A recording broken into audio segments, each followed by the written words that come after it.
இப்பவும் சொல்றேன், மக்கள் பணத்திலிருந்து ஒரு பைசா கூட தொடமாட்டோம், தொடவும் விடமாட்டோம், தொட்டா விடமாட்டோம், இதுக்கு முன்னாடி தொட்டவங்களையும் விடமாட்டோம்.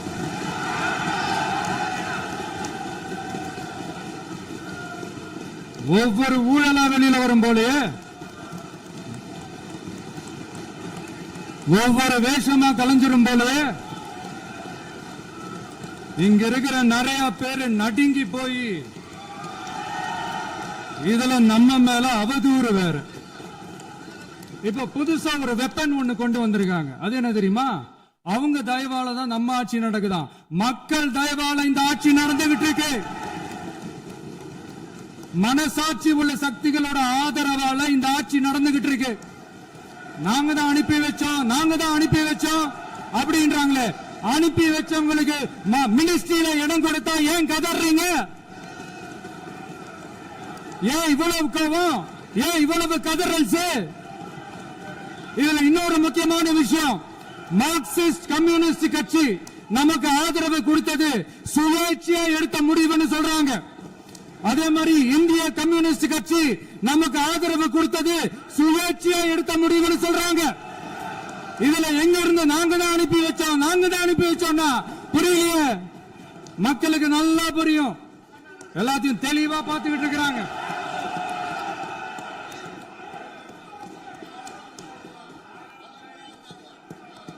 முதலமைச்சர் கண்டினியூ பண்ணலாம். மாண்பு முதலமைச்சர்.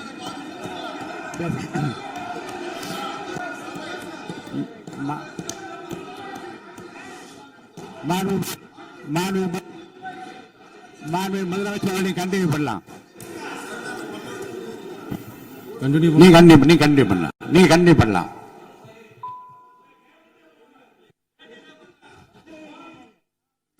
இந்த சமூக நீதி அரசுன்னு சொல்றவங்களை பார்த்து கேட்கிறேன், நம்ம பட்டியலின சகோதரர்களுக்கு எத்தனை அமைச்சர் பதவி கொடுத்தீங்கன்னு கொஞ்சம் சொல்ல முடியுமா?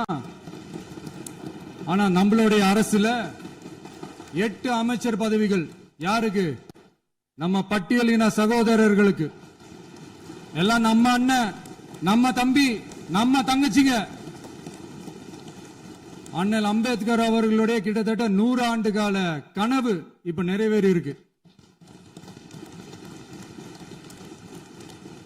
நான் ஏன் கொஞ்சம் சவுண்டா பேசுறேன் அப்படின்னா அவங்களுக்கு கேட்கணுன்றதுக்காக தப்பா எடுத்துக்காது.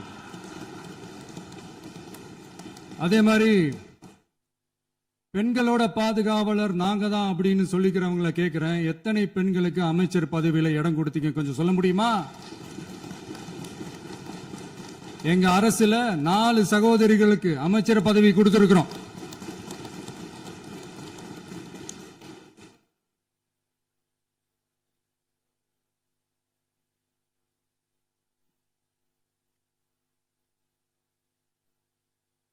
அதனால மக்களால் நிராகரிக்கப்பட்டு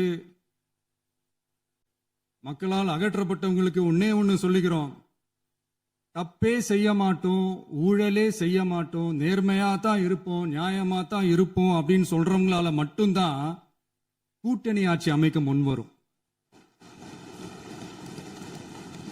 ஆட்சியிலையும் பங்கு, அதிகாரத்திலையும் பங்கு கொடுக்க முன்வரும். ஊழல்லையே ஊறி போனவங்களால இந்த கூட்டணி ஆட்சியோ ஆட்சியிலையும் பங்கு அதிகாரத்திலையும் பங்கு கொடுக்க முன்வராது. மெஜாரிட்டி இருந்தாலும் தரமாட்டாங்க, மெஜாரிட்டி இல்லைனாலும் தரமாட்டாங்க. கேட்டா ரெடிமேடா ஒரு பதில் ஒண்ணு வச்சிருப்பாங்க, கூட்டணி ஆட்சியை மக்கள் விரும்ப மாட்டாங்கன்னு. அதே மக்கள் தான் இப்ப அவங்கள பார்த்து சிரிக்கிறாங்க. நான் பதவி ஏத்த அன்னைக்கு கொஞ்சம் டைம் அவகாசம் கேட்டேன். எதுக்கு கேட்டேன்? நிதி நிலைமைலாம் கொஞ்சம் மோசமா இருக்குது, அதெல்லாம் கொஞ்சம் சரி செஞ்சுக்கிட்டு படிப்படியா கொஞ்சம் கொஞ்சமா நான் கொடுத்த வாக்குறுதிகள்லாம் செயல்படுத்துவேன், அதுக்காக கொஞ்சம் டைம் அவகாசம் கேட்டேன். நான் ஏதோ வேற எதுக்காகவோ வேற யாருக்காகவோ ஏதோ அவகாசம் கேட்ட மாதிரி. அடுத்து இங்க சபையில இல்லாதவங்களை பத்தி பேச வேண்டாம்னு நினைக்கிறேன்.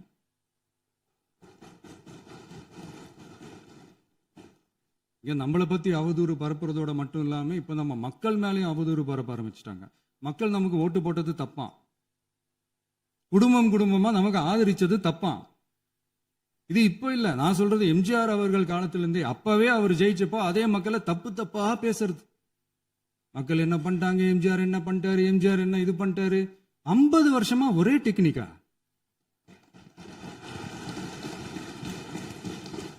டெக்னாலஜி எல்லாம் மாறி வேற எங்கேயோ போயிட்டு இருக்கு பஸ். இதுல கொஞ்சம் டெக்னிக்காச்சும் கொஞ்சம் மாத்தினா கொஞ்சம் நல்லா இருக்கும். அதனால மக்களுக்கு யூஸ்ஃபுல்லா இருக்கிற மாதிரி இந்த ஆக்கப்பூர்வமான கருத்துக்களோ ஆக்கப்பூர்வமான யோசனைகளோ இருந்தா சொல்லுங்க.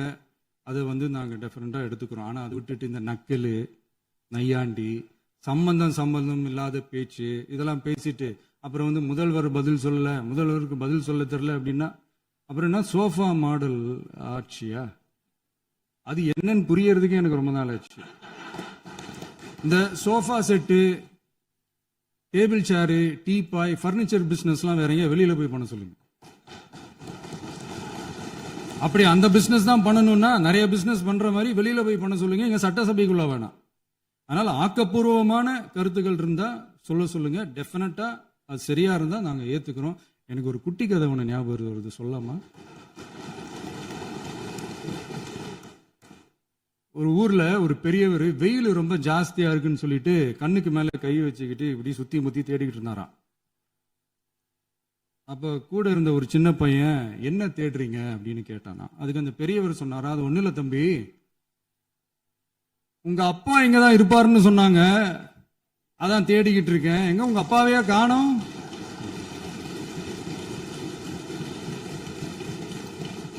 இல்ல அந்த எங்களுக்கும் நக்கலா நையாண்டியா சம்பந்தம் இல்லாத குட்டி கதை இதெல்லாம் எங்களுக்கும் பேச தெரியும். அந்த கதையில பெரியவர் அப்படி சொன்னாராம், தப்பா எடுத்துக்காதீங்க. அந்த கதையில பெரியவர் அப்படி கேட்டாராம். அதனால யாரும் இங்க டென்ஷன் ஆக வேணாம். அதனால இன்னொரு இந்த என்னுடைய உரையை முடிக்கிறதுக்கு முன்னாடி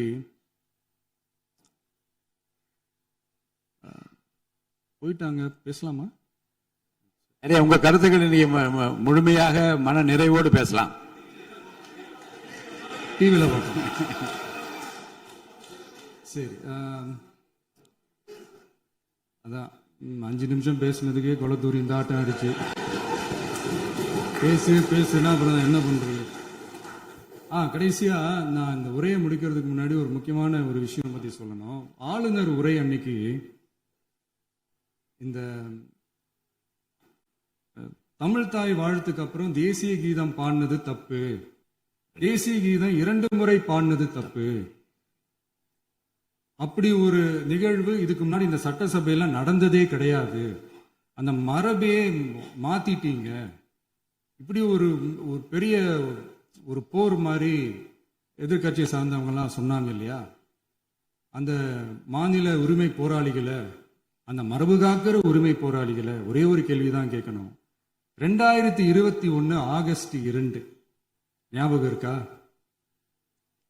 centenary celebration of Tamil Nadu legislature. அந்த ஃபங்க்ஷன்ல நம்ம முன்னாள் முதலமைச்சர் கருணாநிதி அவர்களோட கலைஞர் அவர்களுடைய கலைஞர் அவர்களுடைய புகைப்படத்தை மாண்புமிகு குடியரசுத் தலைவர் திறந்து வைக்கிற ஒரு ஃபங்க்ஷன். அந்த ஃபங்க்ஷன்ல national anthem followed by Tamil Thai Vazhthu அப்படின்னு அறிவிச்சது ஞாபகம் இருக்கா? அதாவது தேசிய கீதத்துக்கு அப்புறமா 2வது முறையா, நோட் திஸ் பாயிண்ட் மாண்புமிகு பேரவைத் தலைவர் அவர்களே, பிளீஸ் நோட் திஸ் பாயிண்ட். தேசிய கீதத்துக்கு அப்புறம் 2வது முறையாக தமிழ் தாய் வாழ்த்து பாடப்படும் அப்படின்னு சொன்னது ஞாபகம் இருக்கா? அதுவும் முத்தமிழ் அறிஞர் அப்படின்னு சொல்ற நம்ம கலைஞர் அவர்களுடைய அந்த புகைப்படம் வெளியிட்டு விழாவில் அவர் இருந்த இதே சபையில தமிழ 2வது இடத்துக்கு தள்ளினது யாருன்னு ஞாபகம் இருக்கா?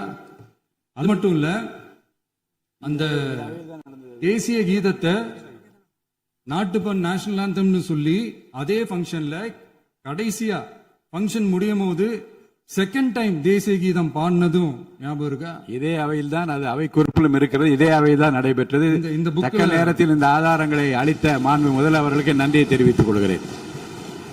டவுட் இருந்தா இந்த புக்கை பார்த்து தெரிஞ்சுக்கலாம். அதனால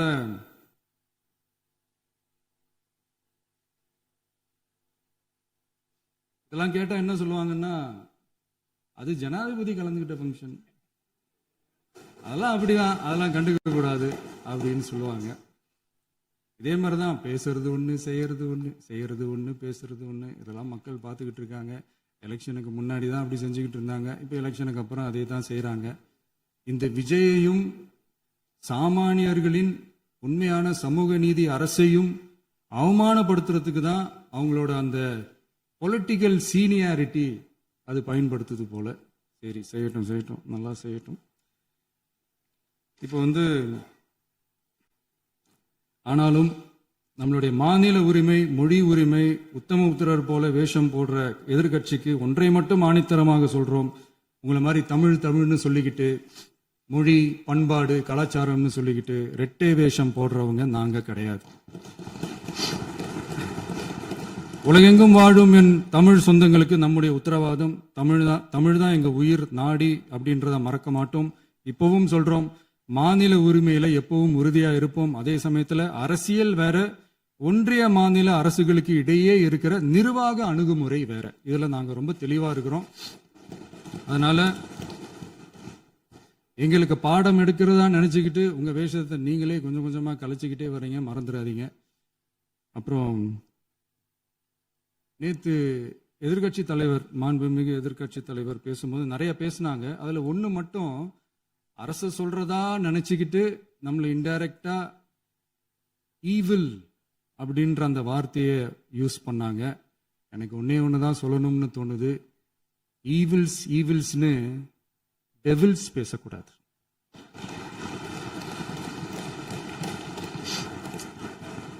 அவங்க இருந்திருந்தா ஒரு ஆக்ஷன் பண்ணணும்னு எனக்கு தோணுச்சு. எல்லாரும் போயிட்டாங்க. இல்ல, பர்மிஷன் பண்ணலாமா? இப்பவும் பண்ணலாம், ஒன்றும் தப்பு இல்லை.